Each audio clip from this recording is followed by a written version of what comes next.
संसद को उखाड़ देंगे, भारत के टुकड़े टुकड़े होंगे। আমাক বিদেশৰ পৰা আহা জনতাৰ দৰকাৰ নাইতো। ভাৰতীয় ভ্যালু ৰেট যে কমিছে কিন্তু ইণ্ডিয়ান ইকনমি 8% গ্ৰো কৰি আছে। বহুত সাইড চাব লাগিব। তেওঁলোকে সেইটো দেখুৱাই পেলাই ল'ৰা ছোৱালীখিনিক বিভ্ৰান্ত কৰিছে, ভুল পথত পৰিচালনা কৰি আছে। সিকিউৰিটিক থ্ৰেটেন কৰি পেলাই কোনো সমস্যাৰ সমাধান নহয়। আমি কাৰ কাৰণে কৰি আছোঁ? দেশৰ ভৱিষ্যতৰ কাৰণে কৰি আছোঁ, ভাৰতবৰ্ষৰ কাৰণে কৰি আছোঁ ন প্ৰতিবাদটো। নমস্কাৰ প্ৰিয় দৰ্শক, চাই আছে ডিবি নিউজ। দিল্লীত কক্ৰোচ জনতা পাৰ্টি, ইয়াৰ উপৰিও সমন ৱাংচুঙৰ এটা অন্বেষণ, লক্ষাধিক ছাত্ৰ ছাত্ৰীৰ প্ৰতিবাদ আৰু অসমত প্ৰলয় বানপানী। আৰু এই কক্ৰোচ জনতা পাৰ্টি বা দিল্লীত চলি থকা ছাত্ৰৰ বিদ্ৰোহৰ সেই প্ৰভাৱ অসমতো নপৰা নহয়। অসমত বানপানী, সমান্তৰালভাৱে অসমত নগাঁও, মধ্য অসমত মাৰ্ঘেৰিটাত, গুৱাহাটীতো আজি দেখা পোৱা গৈছিল দিল্লীৰ ছাত্ৰ বিদ্ৰোহক সমৰ্থন জনাই একাংশ ছাত্ৰ ছাত্ৰী ওলাই আহিছে। এই বিদ্ৰোহৰ কাৰণ কি? শেহতীয়াভাৱে নীট পৰীক্ষাৰ প্ৰশ্নকাকত ফাদিল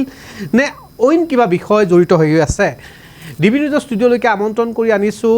শিক্ষাবিদ তথা সমাজকৰ্মী ৰজনী চাহক। আপোনাক স্বাগতম জনাইছোঁ। নমস্কাৰ। আজিৰ এই অনুষ্ঠানটোতে এই বিষয়তে অকণমান পাতিবলৈ চেষ্টা কৰিম যে এই বানপানীৰ কথা আৰু লগতে দেশত চলি থকা ছাত্ৰ এটা আন্দোলন, যে পৰীক্ষাৰ প্ৰশ্নকাকত ফাদিল হৈছে আৰু ভাৰতৰ শিক্ষা ব্যৱস্থাটোৰ ওপৰত ক্ষোভ প্ৰজন্মৰ, এই জেনজি এই প্ৰজন্মৰ ক্ষোভক আপুনি কি বুলি ভাবে? কিছুমান বস্তু ইয়াতে মানে প্ৰশ্নকাকত ফাদিলতকৈও বেছি ইয়াতে পলিটিকেল মেটাৰবিলাক দেখা গৈছে, যিটো হ'ব নালাগিছিলে। কাৰণ এইটো এডুকেশ্যন, মানে বিষয়টো এডুকেশ্যন আছিলে। এডুকেশ্যন ছিষ্টেমটো কেনেকৈ নিকাভাৱে পৰিচালনা কৰিব লাগে সেইটোৰ ওপৰত আলোচনা হ'ব লাগিছিলে। কিন্তু গৈ গৈ দেখা গৈছে যে ইয়াতে একাংশ লোকে এটা মানে বিদ্ৰূপৰ সৃষ্টি কৰিছে, অশান্তিৰ সৃষ্টি কৰিছে। অশান্তিটো এনেকুৱা কৰিছে যে আজি যদি দিল্লীত কিবা এটা অশান্তি হয়, সেই অশান্তিৰ প্ৰভাৱটো কিন্তু গোটেই ভাৰতবৰ্ষত নপৰা নহয়। দিল্লী হৈছে আমাৰ ভাৰতৰ ৰাজধানী। ৰাজধানীত কিবা এটা হোৱাৰ লগে লগে গোটেই পৃথিৱীৰ চকু তাত পৰিব, আৰু সেইটো ভাবি একাংশ লোকে এই অশান্তিটো কৰা যেন মোৰ মানে ভাৱ হৈছে। ইয়াতে কেইবাটাও কাৰণ আছে। কাৰণসমূহ মই মানে কি কাৰণ থাকে বুলি ভাবে আপুনি ক'ব পাৰে, বা পইণ্ট ৱাইজ পইণ্ট কওকচোন আপোনাৰ কাৰণবিলাক। কাৰণ এতিয়াও সামাজিক মাধ্যমৰ প্ৰজন্মৰ ছাত্ৰ ছাত্ৰীসকলে, আপুনিও এগৰাকী শিক্ষয়িত্ৰী, যে কৈ আছে যে আমাৰ শিক্ষা ব্যৱস্থাটো শুদ্ধ কৰক, আমি জীৱন দিব লগা হৈছে আমাৰ সতীৰ্থই, বা তেওঁলোকেও দাবী কৰে যে এই শিক্ষা ব্যৱস্থাত তেওঁলোকৰ ভৱিষ্যতটো ধ্বংস হ'ব গৈ আছে। 2006ৰ পৰা হৈ আছে যিটো স্কেম, আমি যিটো নীট স্কেম বা বিভিন্ন ধৰণৰ এণ্ট্ৰেঞ্চ এক্সামত যিখিনি স্কেম হৈ আছে, 2006ৰ পৰা 2026 20টা বছৰ। 20টা বছৰত বহুত চৰকাৰ আহিল, বহুত চৰকাৰ গ'ল। সেইখিনি সময়ত আমি দেখিলোঁ যে কোনেও এনেকুৱা ধৰণৰ প্ৰতিবাদ কৰা নাই। 2026তে কিয় হ'ল? কাৰণ 22টা ছাত্ৰ ছাত্ৰীয়ে নিজৰ প্ৰাণ হেৰুৱাব লগা হ'ল। সেইকাৰণে এই প্ৰতিবাদটো সেইটো মানে সেইকাৰণে এই মানে ক্ষোভ বা বিদ্ৰোহ আমি দেখিলোঁ। কিন্তু ইয়াৰ আঁৰত কি অকল এইটোৱেই কাৰণ আছিল নেকি? চাওক, যেতিয়া পৰীক্ষা বাতিল হয়, চৰকাৰে লগে লগে আকৌ ৰি এক্সামিনেশ্যন পাতিব বুলি প্ৰতিশ্ৰুতি লগে লগে দিছিলে। তেওঁলোকে কৈছিলে যে NTAৰ পৰা যিখিনি মানে গাফিলতি হৈছে সেইখিনিৰ পৰা তেওঁলোকে লগে লগে যিখিনি মানুহ ইনভলভ আছিলে এই স্কেমত তেওঁলোকক লগে লগে এৰেষ্ট কৰা হৈছে আৰু তেওঁলোকৰ ওপৰত ইনভেষ্টিগেশ্যন চলি আছে। তাৰপিছত ৰি এক্সামিনেশ্যন পাতা হ'ল। ৰি এক্সামিনেশ্যন পাতাৰ পিছত ৰিজাল্ট দিলে, ল'ৰা ছোৱালী নীটত ক্লিয়াৰ কৰিলে। কিছুমান ল'ৰা ছোৱালীয়ে যিখিনিয়ে ভাল ৰিজাল্ট কৰিছে তেওঁলোকৰ কাউন্সেলিং হ'ব, তেওঁলোকে আগলৈ মেডিকেল কলেজবোৰত এডমিশ্যন ল'ব। এইটো হ'ল গোটেইখিনি কথা। কিন্তু স্কেম হৈছিল কিমান তাৰিখে?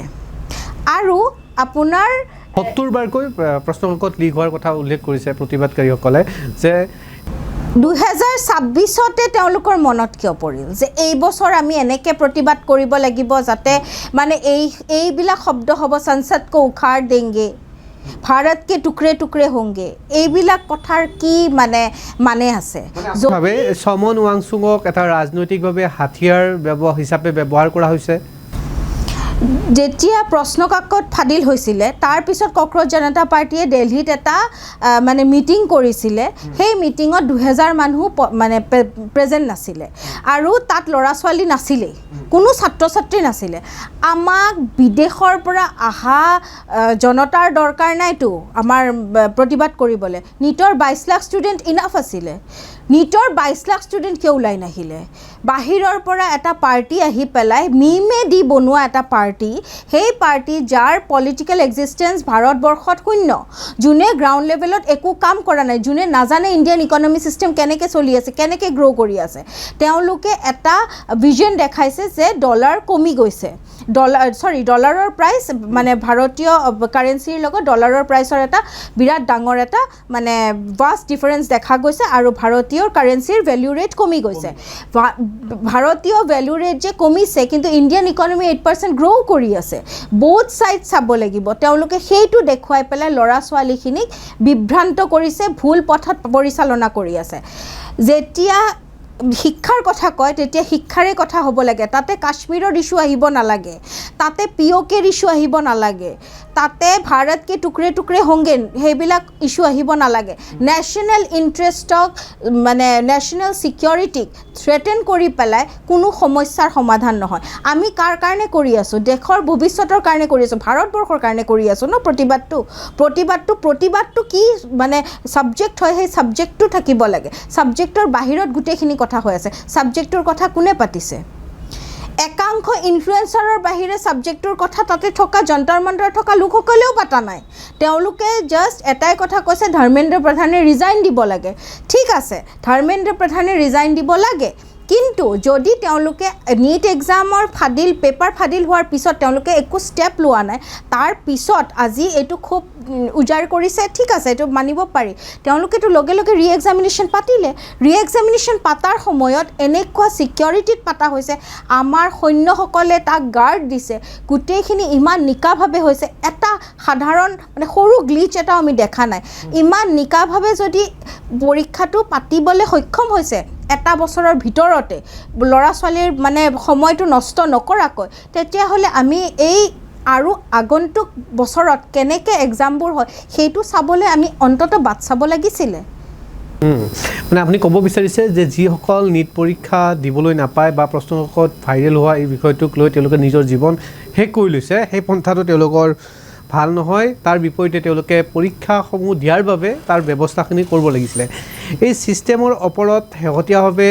সংসদ ভৱনতো আলোচনা হৈছিল আনকি দেশৰ প্ৰধানমন্ত্ৰীগৰাকীয়ে উল্লেখ কৰিছে যে যিসকলে প্ৰজন্মৰ ল'ৰা ছোৱালীক মিছগাইড কৰিছে তেওঁলোকৰ বিৰুদ্ধে ব্যৱস্থা লোৱা হ'ব কিন্তু আমি সাংসদ ভৱন চলো যি কাৰ্যসূচী দেখিছিলোঁ তাত দেখিছিলোঁ যে প্ৰশাসনৰ লোকেও প্ৰতিবাদকাৰীৰ ওপৰত লাঠি চালনা কৰা এইসমূহ দৃশ্যসমূহে কিন্তু চকু সেমেকাই উঠাইছে প্ৰতিজন জনসাধাৰণৰ সচেতন মহলৰ মাজত আপুনি দেখিছিলেনে সেই দৃশ্যসমূহ যেতিয়া প্ৰতিবাদ চলি আছিলে যন্তৰ মন্তৰত কোনো এজন পুলিচ অফিচাৰে বা অফিচিয়েলছে ছাত্ৰ ছাত্ৰীৰ গাত বা প্ৰতিবাদকাৰীৰ গাত হাত দিছিল জানো নাই দিয়া কেতিয়া দিছে যেতিয়া তেওঁলোকে সংসদ ভৱনত আক্ৰমণ কৰিব গৈছিলে এইষাৰ কথা উল্লেখ কৰিছিলে সংসদকো উখাৰ দেংগে তেতিয়া তাহাঁতৰ তথাপিও তেওঁলোকৰ ওপৰত ডাইৰেক্ট এটেক হোৱা নাছিলে ভিডিঅ'জবোৰ চাগে মানে আপোনালোকৰ হাতত আহি পৰা নাই ডাইৰেক্ট এটেক হোৱা নাছিলে তেওঁলোকে টিয়াৰ গেছ দিছিলে তাৰপিছত ষ্টোন পেল্টিং হয় যেতিয়া ষ্টোন পেল্টিং হয় সেই বস্তুটোক ৰোধ কৰিবলৈ তাৰপিছত লাঠি চাৰ্জ কৰা হয় পটককৈ তেওঁলোকে হাত দিয়া নাছিল বিভিন্ন ধৰণৰ ভিডিঅ' ভাইৰেল হৈ আছে এই সম্পৰ্কত মই পুনৰ কৈছোঁ যে আজি ৰজনী চাহ আছে তেওঁ এজন শিক্ষাবিদ আৰু শিক্ষা ব্যৱস্থাটোৰ ওপৰত জড়িত হৈ আছে আপুনি কি ভাবে ভাৰতবৰ্ষৰ শিক্ষা ব্যৱস্থাটো সঠিক হৈ আছে নেকি চাওক প্ৰজ এণ্ড কন চবতে থাকিব আমি চাব লাগিব যে ভাষ্ট মানে মাছত মানে বহুত সংখ্যক লোকৰ কি বেনিফিট হৈ আছে আৰু কি লছ হৈ আছে আমি সেইটো চাব লাগিব মই নকওঁ যে CBSE বা আমাৰ যিখিনি বোৰ্ডছ আছে সেইখিনি 100% আপোনাৰ একদম সঠিক শিক্ষা দি আছে যিটো আমাৰ আগৰ শিক্ষানীতি আছিলে আৰু এতিয়াৰ শিক্ষানীতিৰ মাজত আমি এটা বহুত পাৰ্থক্য দেখি আছোঁ লাহে লাহে কিছুমান বস্তু CBSEৰ পৰা চেঞ্জ কৰা হৈছে আগতে আমি দেখিছোঁ যে মোগলসকলক বহুত বেছি গ্লৰিফাই কৰা হৈছিলে এতিয়া সেইখিনি বস্তু আঁতৰাই পেলাই আমাৰ আহোম জেনেৰেশ্যন বা আহোমসকলৰ মানে যিখিনি ৰাজত্বকাল 600 বছৰ ধৰি তেওঁলোকে ৰাজত্ব কৰিছে তেওঁলোকে কিমান ডেভেলপমেণ্ট কৰিছে চিভিলাইজেশ্যন এটাক ধৰি ৰাখিছে এটা কালচাৰক তেওঁলোকে ধৰি ৰাখিছিলে সেইখিনি বস্তু ইনক্লুড কৰা হৈছে সাউথ ইণ্ডিয়াৰ চোলা আছে তাৰপিছত ৰাজা চোলা এনেকুৱা বহুত ধৰণৰ বেলেগ বেলেগ আপোনাৰ ৰজা আছিলে যোনে এটা এটা ডাইনেষ্টি বহুত